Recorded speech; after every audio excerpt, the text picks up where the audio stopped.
Hello and welcome to English for Philosophy students.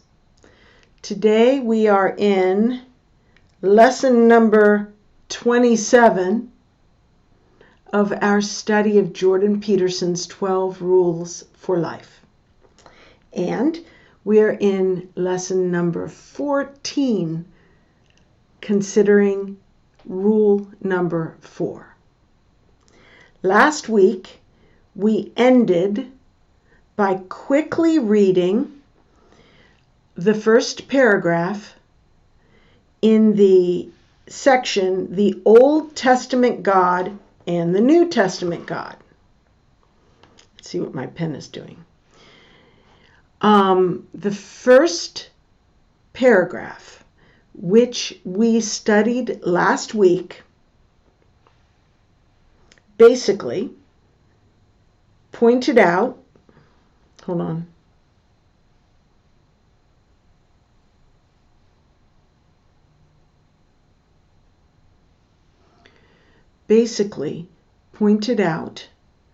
that there is a difference in the way God acts in the Old Testament compared to how he acts in the New Testament.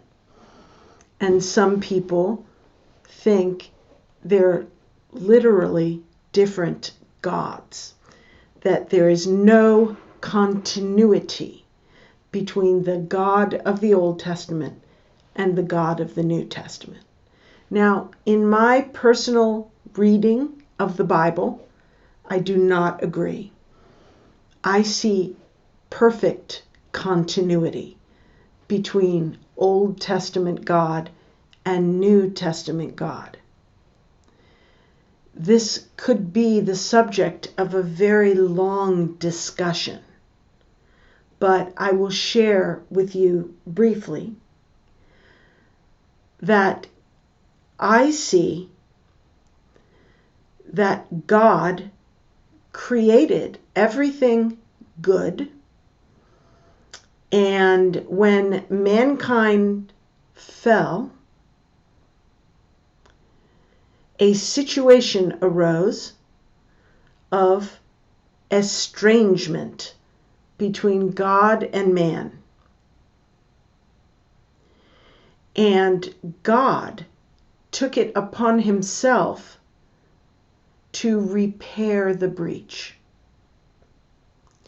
And his method of repairing the breach between sinful humanity and himself was to send a Savior who would basically die as a sacrifice for sin.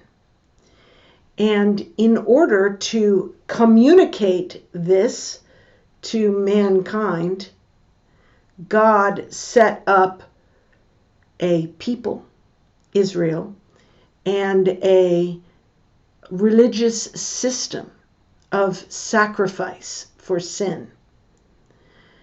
And he stretched it out over 2,000 years from Adam to Jesus. I think it's about 2,000 years, maybe more. And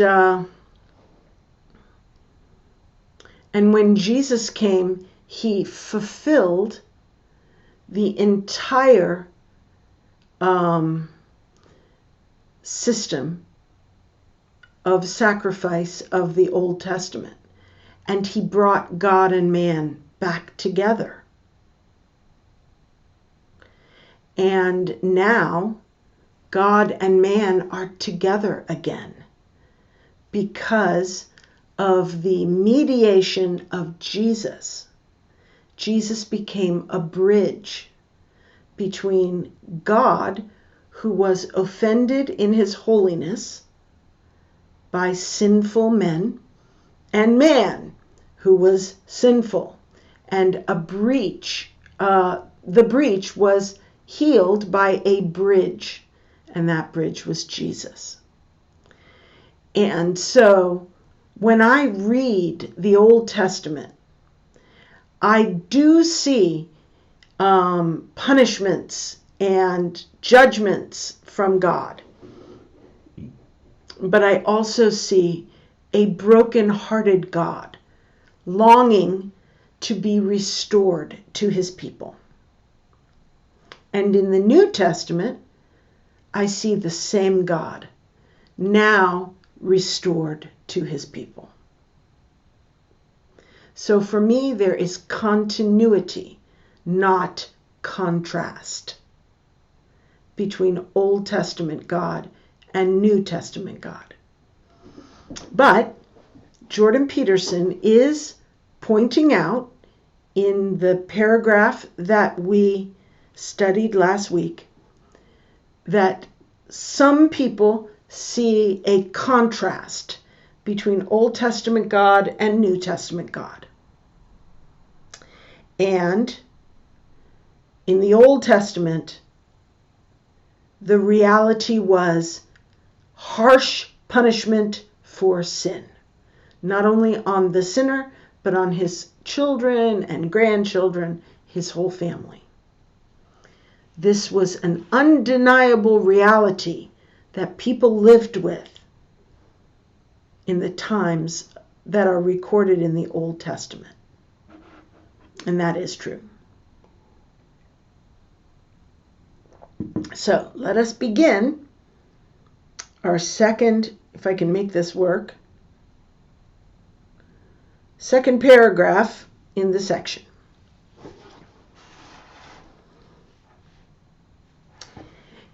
It was realists. Oh, my pen isn't working. Give me a second.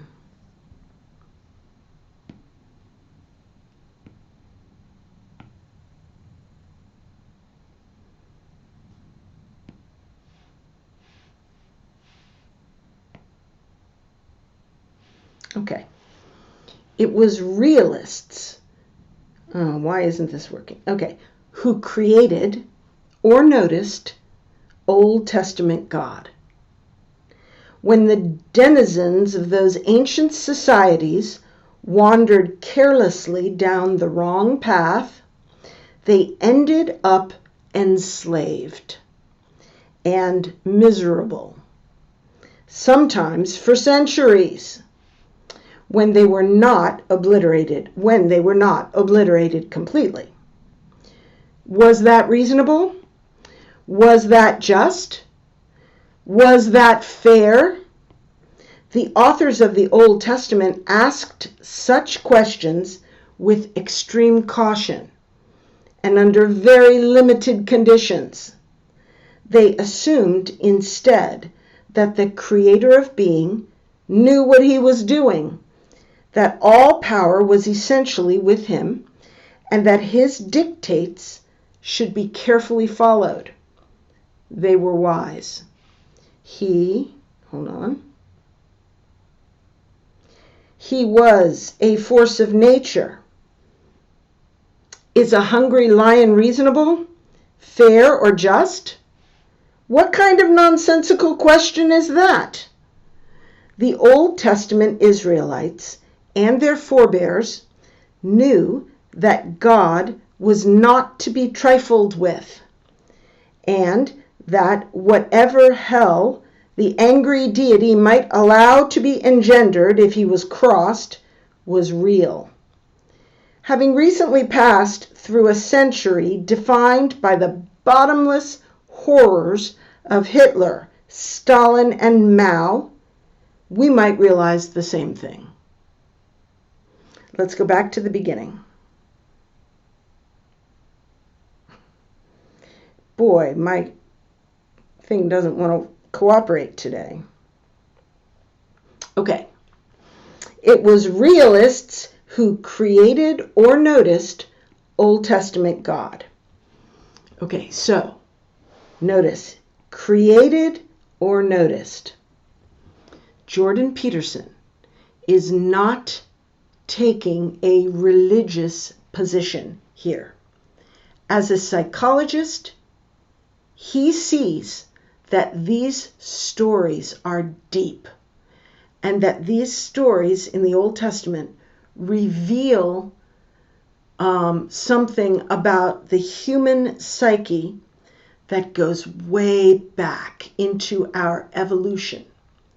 He is not making a statement about whether God is real or whether the teachings of the Bible are true in their discussion of God. He's not making any statement about that. He is saying the people who wrote the Old Testament, either they created Old Testament God or they noticed Old Testament God. If they noticed him, that suggests that he exists and that they were correct to believe that he created the world and governs the world.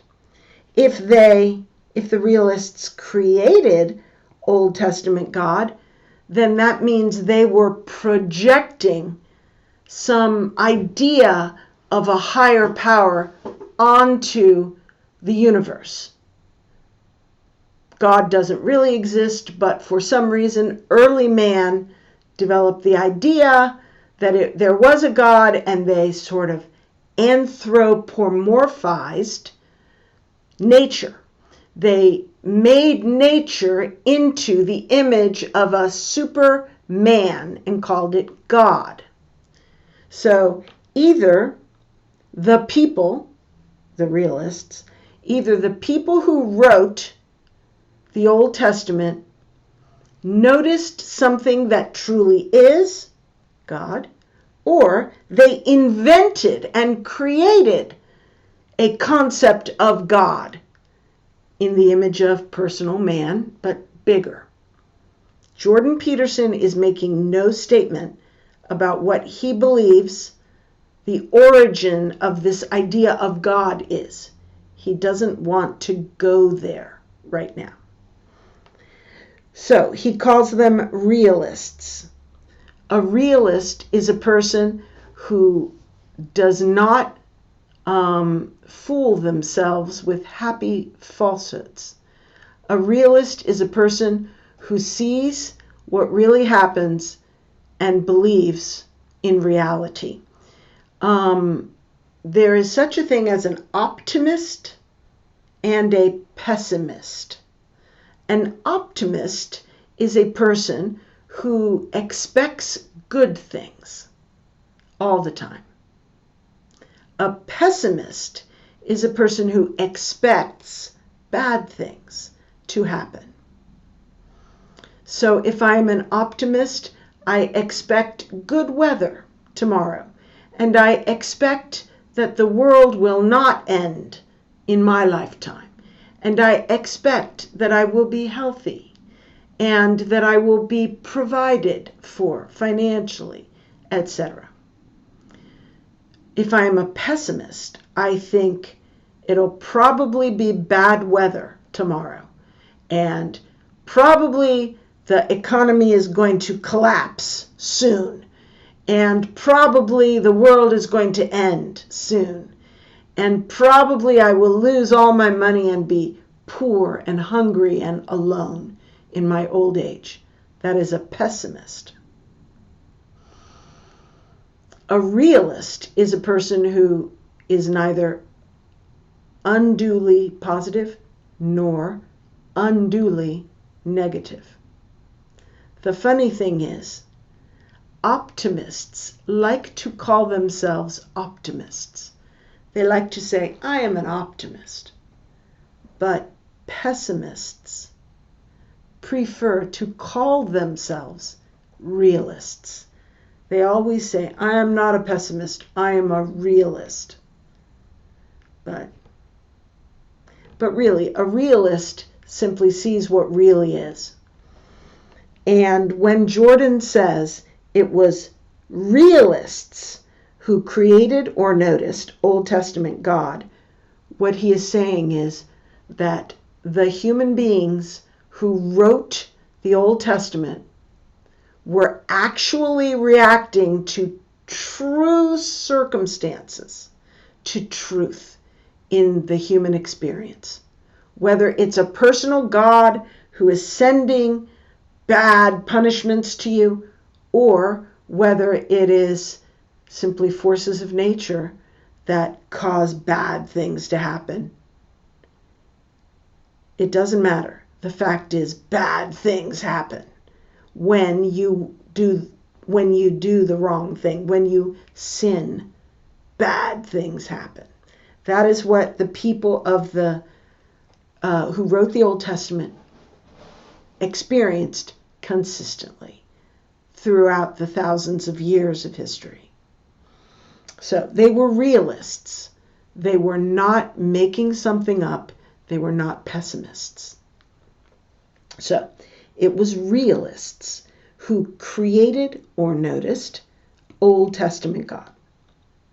When the denizens of those ancient societies wandered carelessly down the wrong path, they ended up enslaved and miserable, sometimes for centuries, when they were not obliterated completely. This is a complex sentence, so let's take it apart. First of all, denizen of an ancient society simply means inhabitant, when the people who lived in those ancient societies. So denizen just means the people who lived in those societies. So when the people who lived in those ancient societies wandered carelessly down the wrong path. The wrong path is not literal. It means figuratively. Now, if you go down the wrong path literally, maybe you will be eaten by a lion if you are going through a forest. But figuratively, when you do the wrong thing, bad things come. Some religions call it karma. In English, we have a saying, what goes round comes round. So what goes around that you are pushing away from you comes around the bottom back at you. So if you lie, people will lie to you. If you are greedy, people will be greedy back toward you. When you wander down the wrong path, spiritually, you are doing the wrong thing. You are doing bad things. Okay, so when the denizens, the people of the ancient societies, wandered carelessly, this means not with malice aforethought, not with intention to do bad, but just carelessly. Like a child who does something bad by mistake. For example, a child is reaching for a glass of water that's on the table. The mother says, "Don't touch that." At the same moment, the child knocks it over and spills it everywhere. That is careless. In the same way, people, especially in these early societies, maybe they didn't even know that it was bad to make a golden calf and worship it. Maybe they were thinking, our God is this calf. This calf is an image of our God. So that would be carelessly wandering down the wrong path, and God had to show them, no, worshiping false gods is a bad idea from the standpoint of Old Testament. So, carelessly. When the denizens of the ancient societies wandered, the word wandered also means walking without an aim, just taking a walk. It's not purposeful. Not purposeful. Okay, so they wandered carelessly down the wrong path. They ended up meaning in the end, their situation was this. They ended up, this is how their situation was at the end. Enslaved and miserable. Enslaved, for the Old Testament children of Israel, frequently it would be literally enslaved. In Egypt, they were slaves. And miserable, crying out to God. Sometimes for centuries. Notice, by the way, this grammar of setting off a phrase in dash marks. It's simply a way of inserting more information and then resuming the sentence.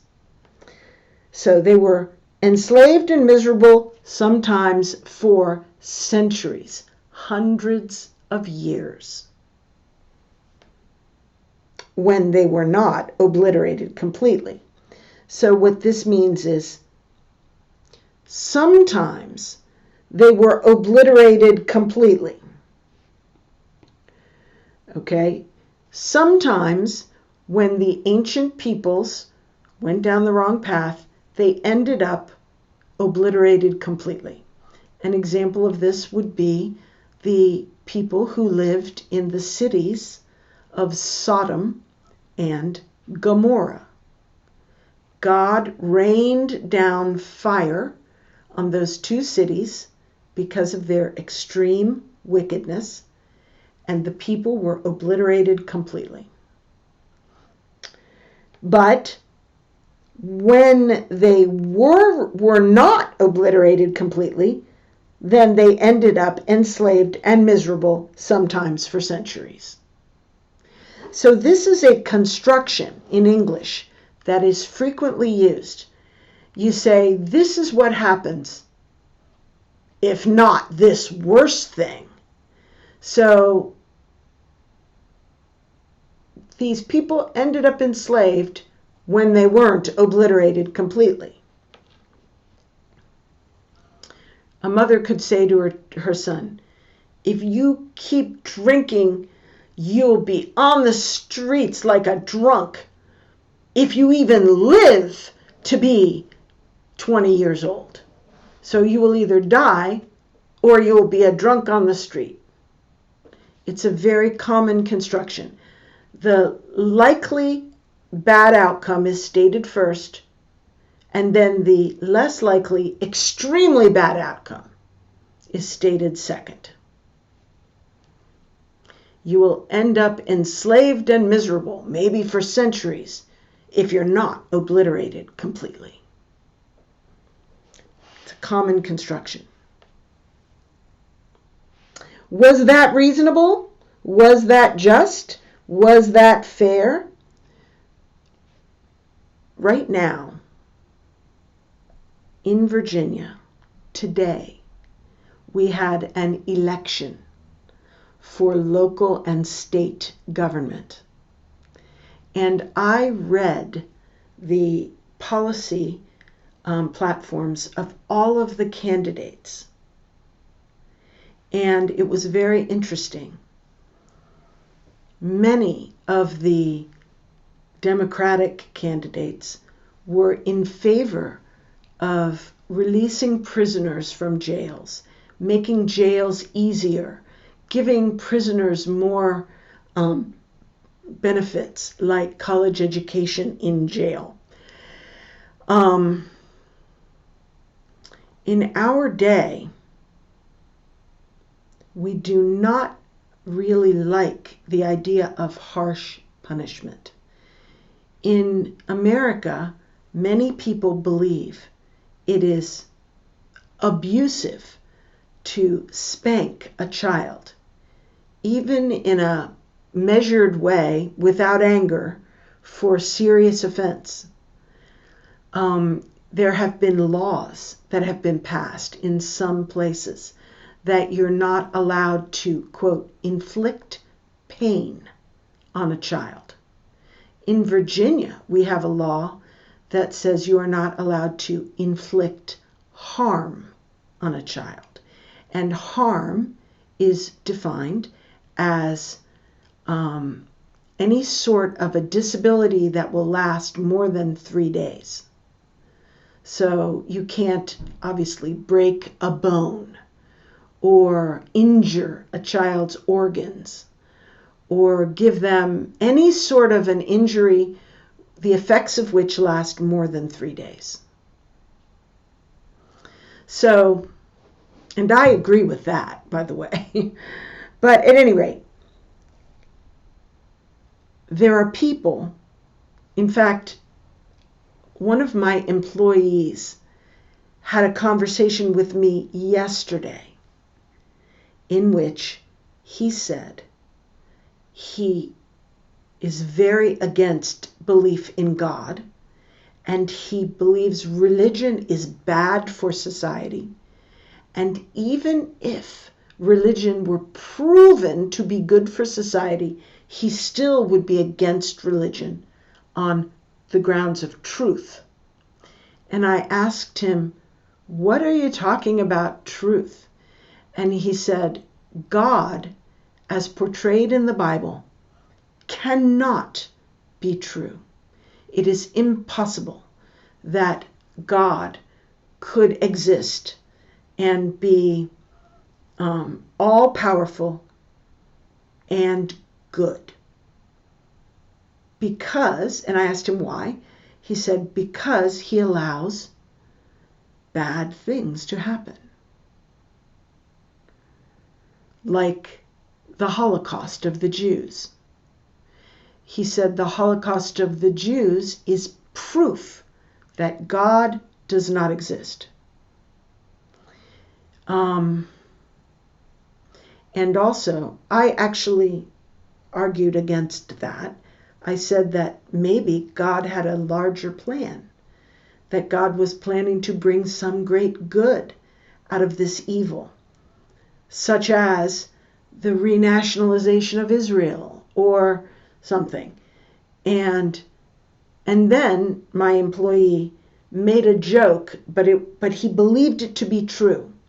He said, well, the Holocaust, maybe it does not prove that God does not exist, but it certainly proves that you can't trust him. You can't trust him. In other words, God is not good. And I pointed out, or tried to point out, that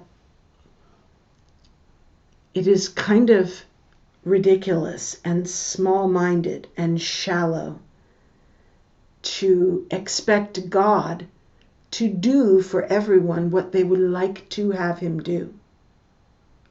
Especially when you are looking at a situation like war, or like in the Holocaust you had the Germans and the Jews, but any kind of a war where half of the people want victory here and the other half want victory here. I mean, you can have a farmer pray for rain on the same day that a young woman prays for sunshine for her wedding day.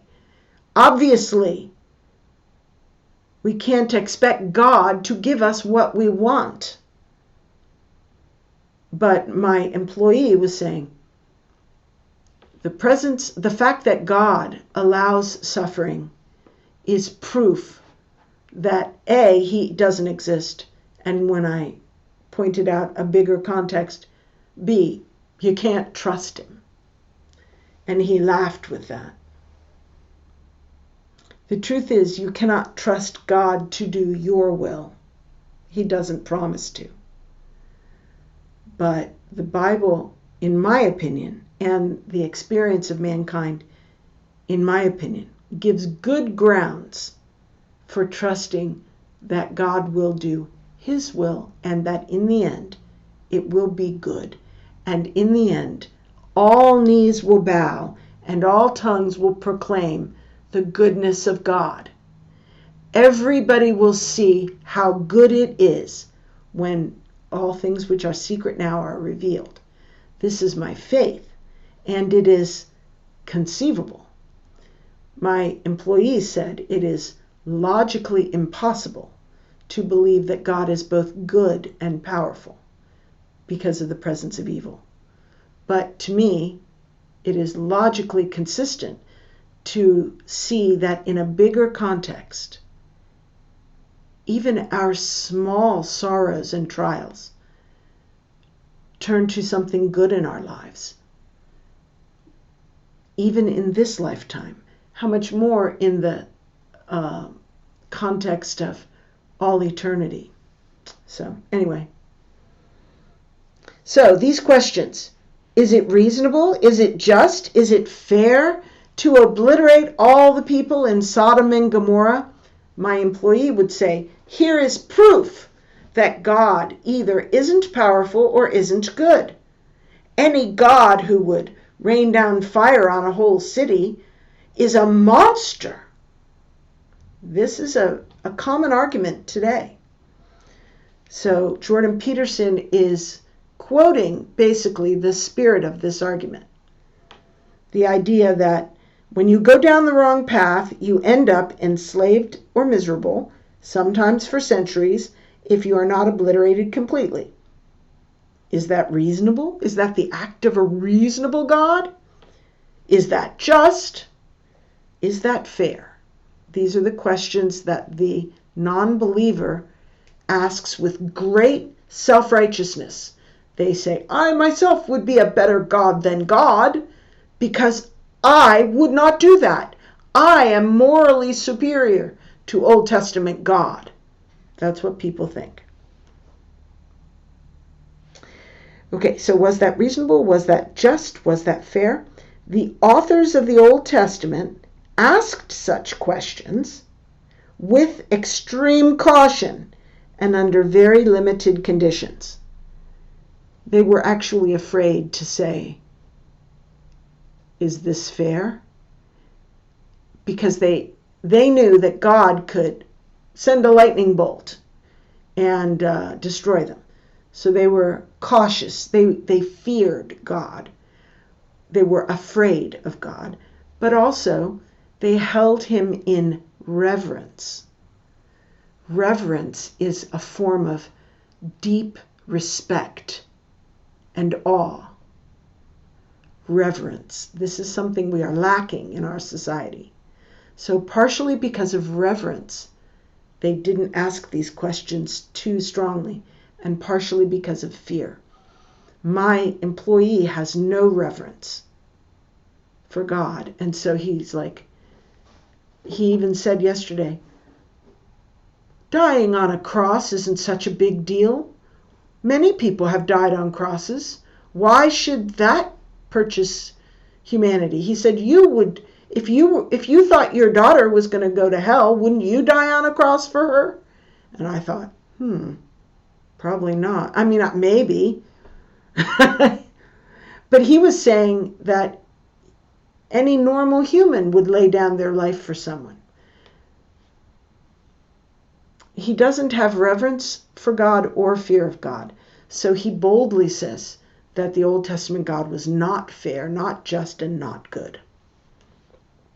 Okay, so, but the authors of the Old Testament, they asked such questions, these ones, reasonable, fair, just, with extreme caution because they were afraid, and under very limited conditions because of reverence. They assumed instead, so instead means instead of being like my employee, instead of freely saying, this is not fair, not just, not reasonable, instead of that, they assumed that the creator of being knew what he was doing. So when addressing the creator, they had the reverence to give him the respect and the benefit of the doubt that he knew what he was doing, even if it seemed to them a little harsh. So he knew what he was doing means he was doing the right thing. They should not criticize him.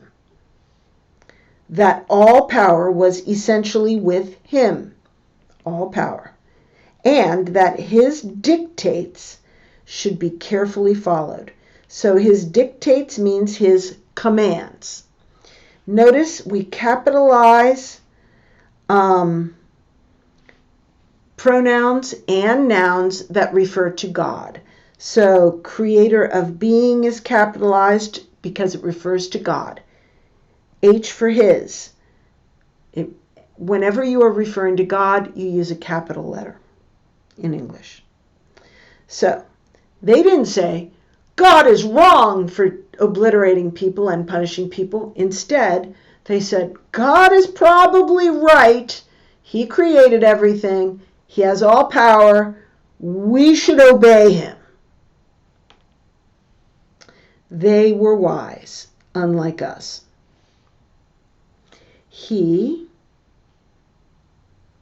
Let's see who he is. Oh, he meaning God. He was a force of nature. Again, capitalized, referring to God. He was a force of nature. God was a force of nature. Is a hungry lion reasonable, fair, and just? A hungry lion is a reality. These are realists who wrote the Old Testament, people who really see the world the way it is. They also see hungry lions. They don't say, is that fair that you, hungry lion, are eating my wife? No, that would be stupid. It's nonsensical to question in that way. If the wind came and blew your house down, would you say, that was not fair? No, that's stupid. You should build a stronger house. If a lion is going to eat your wife, you need to fight the lion. And if God commands something, you need to obey God. This is the reasoning of the people who wrote the Bible. The Old Testament Israelites, oh, by the way, this is capital because it is a proper name of a people, and their forebears, their ancestors, the people who came before, knew that God was not to be trifled with. Okay, to be trifled with is a phrase with meaning. To be trifled with means to be treated casually and carelessly. God is not a person to be trifled with. So if you have a mafia boss who will just shoot you as easily as he will look at you, then you do not trifle with him. But if you have a bureaucrat who isn't going to do anything, you can actually cuss him out and stomp out because he won't do anything to you. Well, God is like the mafia boss. He is not to be trifled with.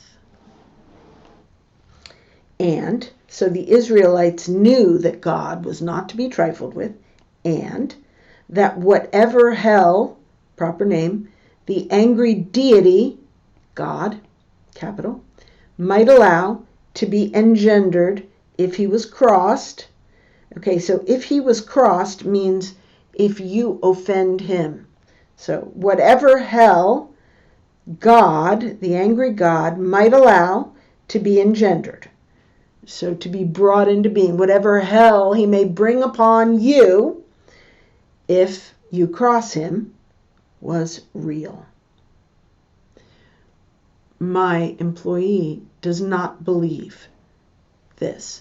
If I said to my employee, shh, don't speak against God this way, he may strike you dead, my employee would laugh. He would not believe that God would do anything to him that was real. But these Old Testament people believed. Having recently passed through a century defined by the bottomless horrors of Hitler, Stalin, and Mao, we might realize the same thing. Okay, so this is the core sentence. We might realize the same thing. So, first of all, what might we realize? We might realize that the hell the angry deity might allow could be real. We might realize the same thing, meaning we should realize the same thing in light of the fact that we just passed through a century defined by the bottomless horrors of Hitler, Stalin, and Mao. So the 20th century was defined, meaning the most important characteristic of that century was the horrors, the bottomless horrors. Bottomless, like a pit that you drop a stone into and it goes down miles before it hits anything. Or you never hear it hit anything. Bottomless horrors. Horrors so great that they're infinite. The infinite horrors of Hitler, Stalin, and Mao are the hell that our society went into when we carelessly wandered down the wrong path. Carelessly wandered into communism. Carelessly elected Hitler for the Germans.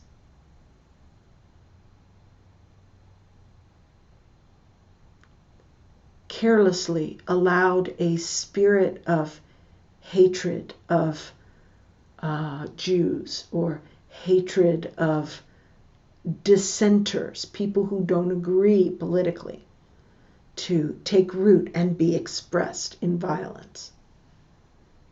When you wander down that path, you end up with concentration camps like Hitler and Stalin and Mao. So, we might realize that hell can be real because we have lived it. Therefore, we should realize this. Let's move on. We're beginning to run short of time. It's because of all of the extra talking I've been doing. Okay. New Testament God is often presented as a different character, although the book of Revelation, with its final judgment, warns against any excessively naive complacency. He is more the kindly Geppetto, some people say Geppetto, master craftsman and benevolent father. He wants nothing for us but the best. He is all-loving and all-forgiving. Sure, he'll send you to hell if you misbehave badly enough. Fundamentally, however, he is the God of love. That seems more optimistic, more naively welcoming, but, in precise proportion to that, less believable. In a world such as this hothouse of doom, who could buy such a story? The all-good God in a post-Auschwitz world? It was for such reasons that the philosopher Nietzsche, perhaps the most astute critic ever to confront Christianity, considered New Testament God the worst literary crime in Western history. In Beyond Good and Evil, he wrote, and then there's a long quote. Let's start at the beginning of this, since we're not going to get through. Okay, first of all, New Testament God, Old Testament God, New Testament God. He is giving a title, a name. So the three words New Testament God are just one name that Jordan Peterson is giving to the God of the New Testament, God of the Old Testament. So, New Testament God is often presented as a different character, Okay, so here's our period. Our parentheses are here. There is nothing after the parentheses. So the core sentence is, New Testament God is often presented as a different character. Different from Old Testament God. This is our transition from the previous paragraph, which spoke of Old Testament God and which also spoke of harsh realities. New Testament God is often presented as different. Often presented does not mean New Testament God is different. It only means that some people suggest that he is different. That many times people present him as different, but Jordan Peterson is not committing himself to that view through often presented. In fact, it suggests that it's not true, because if he thought it was true, he would use different words. Okay. New Testament God is often presented as a different character from Old Testament. In the parentheses it says, although. The although is one of those prepositions that tells you something different is coming. That what was said before has an argument against it. So, although the book of Revelation, which is the last book of the Bible, it was written by the Apostle John, who was very close friends with Jesus. Some say he was Jesus' favorite disciple. In his extreme old age, he had a vision, a number of visions, and wrote the book of Revelation. So, the book of Revelation, with its final judgment, so actually, in the book of Revelation, we have a prophecy of the end of the world, the final judgment, warns against any excessively naive complacency. So complacency means you're not afraid, you're happy, you're content, you're not worried. So New Testament God is often presented as different from Old Testament. Old Testament is harsh and will hurt you if you're bad. New Testament God is all loving and forgiving, so you can be totally comfortable and not afraid at all. That is naive complacency. And you are warned against it, meaning they say don't be complacent. So the book of Revelation warns us against this complacency that comes from thinking, oh, I'm safe, I have New Testament God. He, meaning New Testament God, is more the kindly Geppetto, master craftsman and benevolent father. Okay, so we're going to end with this. We're going to have to do this paragraph again. I will tell you who Geppetto is. There is a story that was written in Italian, originally, I think, about Pinocchio. Disney did a movie, so maybe you have seen the movie and know some things about Pinocchio. For example, you probably know that Pinocchio's nose grows when he lies. That is the main thing people know about Pinocchio. The story of Pinocchio is a wonderful story.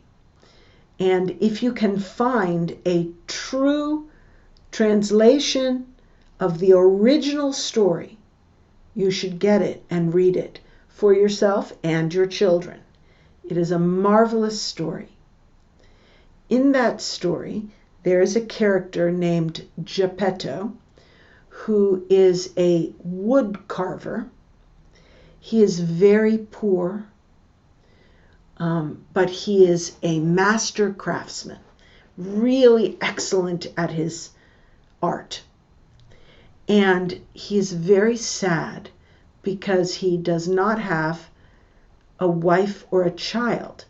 Maybe his wife died, but for whatever reason, he has no wife and no child, and he is lonely and sad. And he carves out of wood a puppet. A puppet is a wooden doll that you can put on strings and it, will dance. Sometimes people put their hand in and make it talk.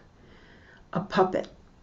And by magic, the puppet comes alive and becomes like a son to Geppetto. And Geppetto is a good father. He makes many personal sacrifices to give Pinocchio everything he needs to go to school, to have clothing, to eat. He sacrifices food himself to give it, and Pinocchio is not a good boy. From the beginning, he is a bad, selfish boy. And he does many bad things. And when he does a bad thing, something bad always happens back to him. And whenever he goes back to his father forgives him, gives him wise advice, tries to set him on the right path. And eventually, throughout the long, short story, Pinocchio grows. He learns. He becomes brave and responsible and loving toward his father. And they have many adventures. But gradually there is this growth in character of Pinocchio. And eventually Pinocchio, by magic, is turned into a real boy. But a warning is given to him that if ever he falls back into his foolish, childish, bad ways, he will become a wooden puppet again. And so I'm not going to tell you the end of the story. You can read it yourself, but it's an excellent story. And he is saying here that people think God is more like a kindly Geppetto, master craftsman and benevolent father, wanting nothing for us but the best. So next week, we will continue with this paragraph and keep going. Thank you.